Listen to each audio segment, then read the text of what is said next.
티눈을 수술해도 그 자리에 굳은 살과 티눈이 생기는 이유가 뭘까요? 바로 해결되지 않았기 때문입니다.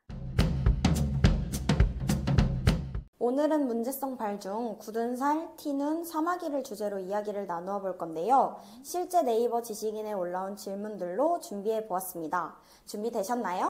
네, 질문해 주십시오.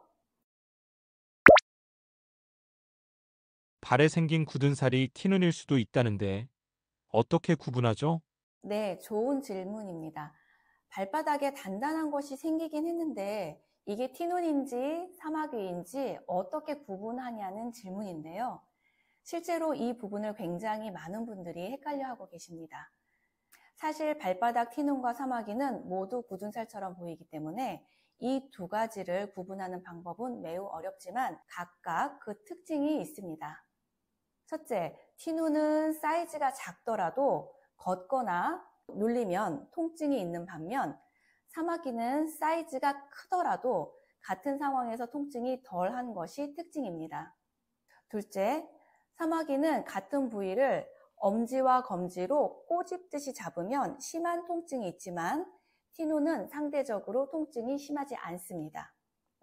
세 번째, 샤워나 수영 등 오래 물에 닿으면 티눈은 큰 변화가 없지만 사마귀는 상대적으로 사이즈가 커져서 걷거나 누르면 통증이 있습니다. 네 번째, 티눈은 발의 구조상 압력이 가해지는 부위에만 생기지만 사마귀는 압력이 가해지는 부위가 아니어도 감염에 의해 생길 수 있습니다. 제거를 해도 계속해서 생기는 티눈은 어떻게 해야 하나요? 이번 질문은 없애도 자꾸만 반복되는 티눈으로 질문을 주셨습니다. 티눈을 수술해도 그 자리에 굳은 살과 티눈이 생기는 이유가 뭘까요? 바로 굳은 살과 티눈이 생기는 원인이 해결되지 않았기 때문입니다.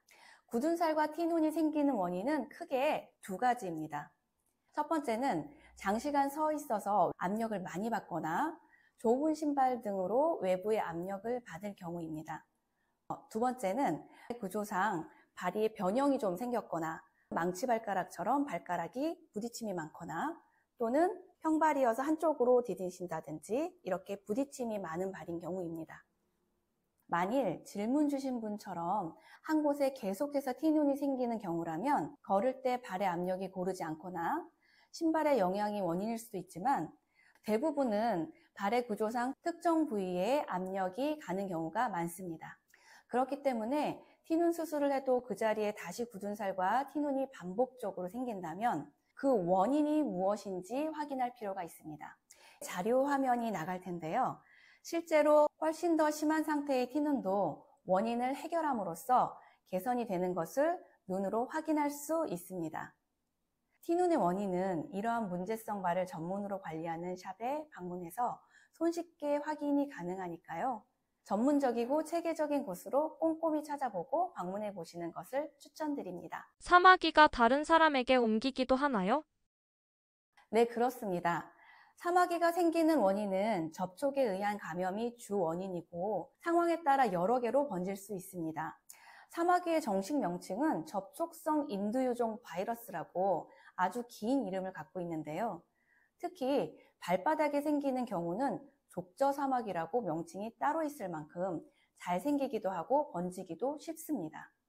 보통 사우나나 수영장 등 발을 노출하여 딛고 다니는 곳을 통해서 감염이 되어 다시 주변으로 퍼지고 가까운 가족에게도 옮기게 됩니다. 사마귀가 생겼다면 우선 집에서 홈케어를 통해 개선하기보다는 초기에 전문의를 방문해서 치료하시기를 꼭 권해드립니다.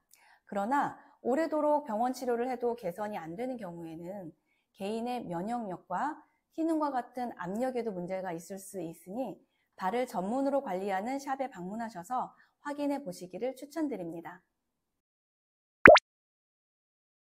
오늘 다룬 티눈과 사마귀 같은 경우에는 일상생활에서 쉽게 발견이 되다 보니 그만큼 홈케어 제품도 늘어나고 있고 민간요법으로 해결하려고 하는 경우가 많습니다. 그렇지만 결국 원인이 해결되지 않으면 집에서 관리를 하는 건 잠깐일 뿐이라는 거 명심해 주시고요.